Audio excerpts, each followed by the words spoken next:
Since releasing their first album in 1999, these four high school friends from Mississauga, Ontario, become one of Canada's most successful rock bands. Multiple number one albums, Juno Awards, sold at arenas across the world.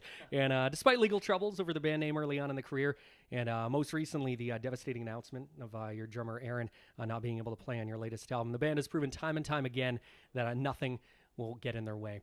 Please welcome one of the greatest Canadian rock bands of all time.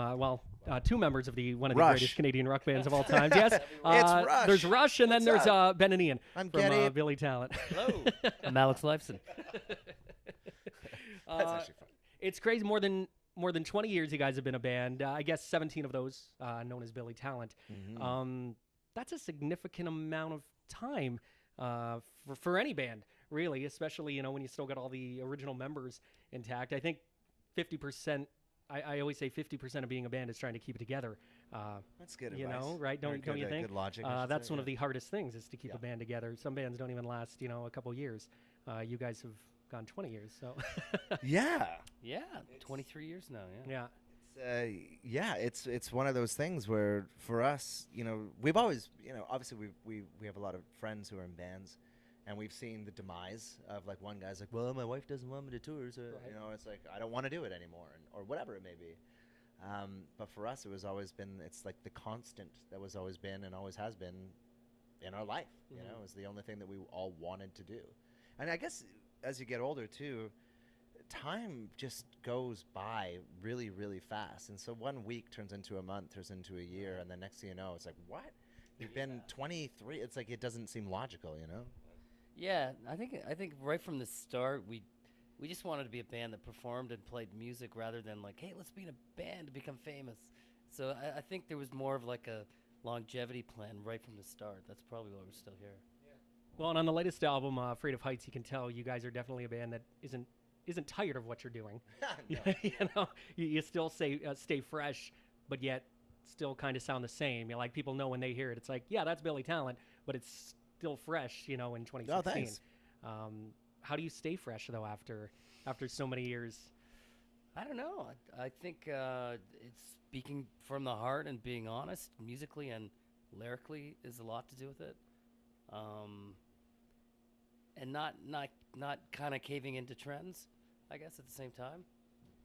Yeah, I think that would be important, and much like when you're a band that's had some years behind us, is that you see trends that have come and gone, and you see, and we've just kind of stuck to what we do. And obviously there's certain times in our career where things weren't as successful as they once were, or you go the peaks and the valleys. But if you stay the course, and you're true to it, then it will just always kind of keep going forward, So, yeah, it's not a matter of, I think once you start overthinking it, I think he's, an amazing songwriter. So the songs, it all comes down to the songs. And if the songs are good, then it will be relevant. You know what I mean? Yeah. It was sad to hear about Aaron. Now, he's been dealing with MS for 20 years or something now. So it must have always kind of been in the back of your mind that maybe one day he won't be able to play. How do you deal with that? It was devastating. Yeah. It was, especially going right into, we were all ready to go into the studio, and then to have that conversation, yeah, it was devastating. But he's now. I saw him a couple times last week because we've been home for a whole week, and he looks the best I've seen him in years. He has like a team of people that he's working with that are dedicating their time to getting him back to behind the drums, and more importantly, he's optimistic again. And I see the light in his eyes, and he's determined to make it back on this record. So obviously we're all keeping our fingers crossed, and and we miss him terribly, but we've been really fortunate to have a guy, Jordan Hastings, who's in another band called Alexis on Fire, and Say Yes, and who's donating his time to playing with us on the record and on tour. And he's been an amazing acquisition, in the interim process. So I was going to ask about that because it fortunate. must have been kind of tough to be like, well, do we just put the band on hiatus, or do we continue Well, to and go with Jordan? that was I think the hardest part for Right. us. Is like when Ian and Johnny and I would sit down. We're like, well, what are we gonna do? Yeah. Like, we've never been in that situation. And at that point, we'd already kind of taken almost 4 years off from putting out a record, and we had this greatest hits that came out the year before. So it was a really really tough decision and a really hard conversation to have. Yeah. And unanimously, the whole band, including Aaron, thought this was the best thing because there's no guarantees of when he may recover. Right. So I think it was Ben who said it best. Maybe it was a video interview or whatever, but Uh-oh. and I think you said there's no handbook about this. It's No, not like no, there's a it's rockstar like- handbook. Okay, well, let's it's go like to the page 84. drummer- well, and also, you you know. know, the rock and roll thing and all this is fun, but he's also like one of our dear friends. Right. And he's also a husband, and he also is a father, and a son, Yeah. and so there's a lot of other things at play, and so your health is obviously the most important thing in the world, and if you're going to be compromising your health to do something, then don't do it. you know? Right. So he's definitely, I think, we all think that he's doing exactly what he needs to do right now, and he called me this morning just to like chat and see how we're doing, so he's doing good. So how did Jordan's name get tossed into the mix? I mean, There was I'm no sure there other were a lot of name. no. No, there was no other name. Yeah. He's an amazing drummer, arguably probably one of the best in Canada, Yeah. I'd say, probably, yeah, Yeah. definitely. and is also one of the nicest dudes in the world. Yeah.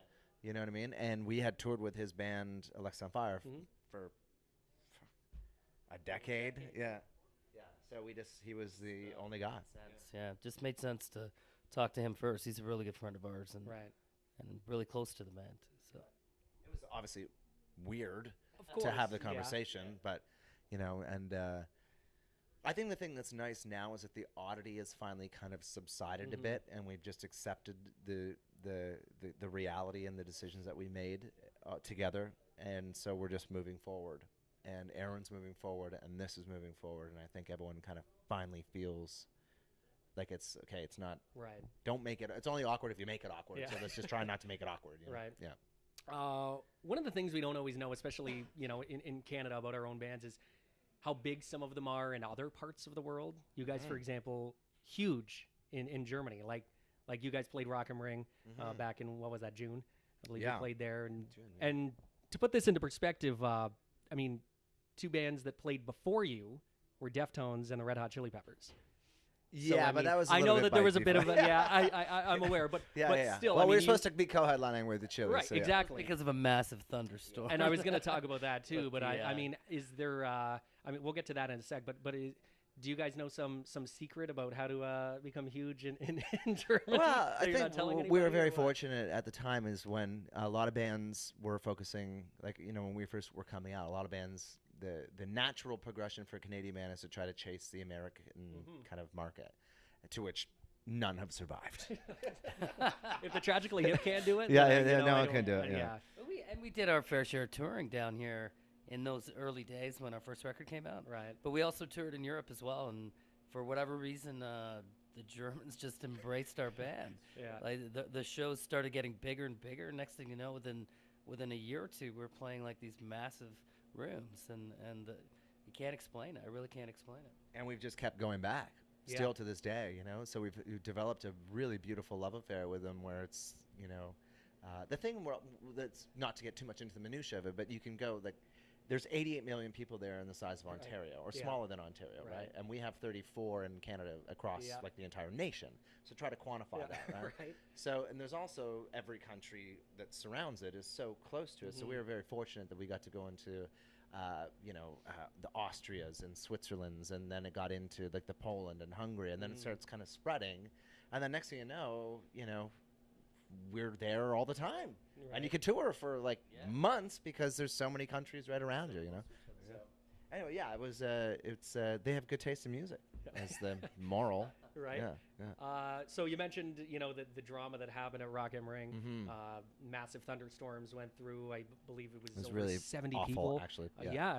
It was really scary and sad. What was going through your guys' head as all this is going on? I mean, Safety. it must. Yeah, and I was going to It's say nothing you to must do have with been us. worrying about the fans. That's it. That's all right? we were doing. And I know firsthand the promoters were worried. Everyone Yeah. was worried about it. Yeah. But what do you do when you have 110,000 people in the middle of a field and Right. a massive storm rolls through? Yeah.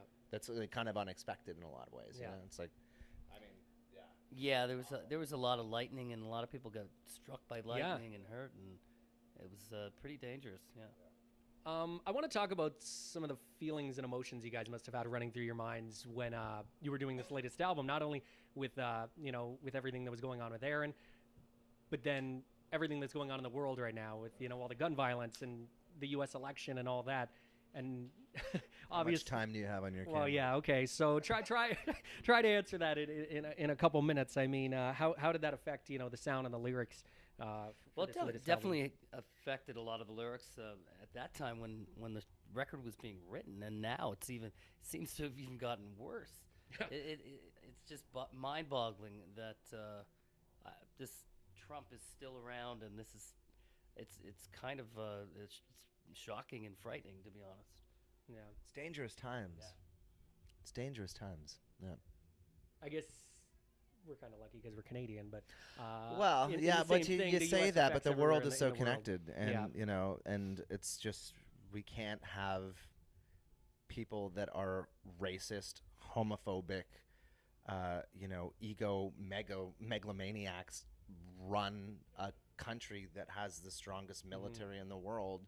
Who, if you make fun of him, all he wants to do is to hit you back harder. Like Right, that's like it's very scary. And I know people want change in this country, and there's a lot of people that want change around the world, but change sometimes, if you're going too extreme, it's very dangerous. And I think people just need to be not just worry about the popularity contest that it seems to be happening now, where every day it's just they're taking swings at each other, but really look at the policies and look at the people behind. Right. Like, this is real, this is your leader, and this is your country.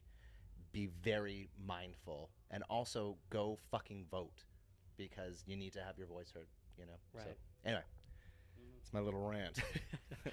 All right, so well, looking forward to checking you guys out later.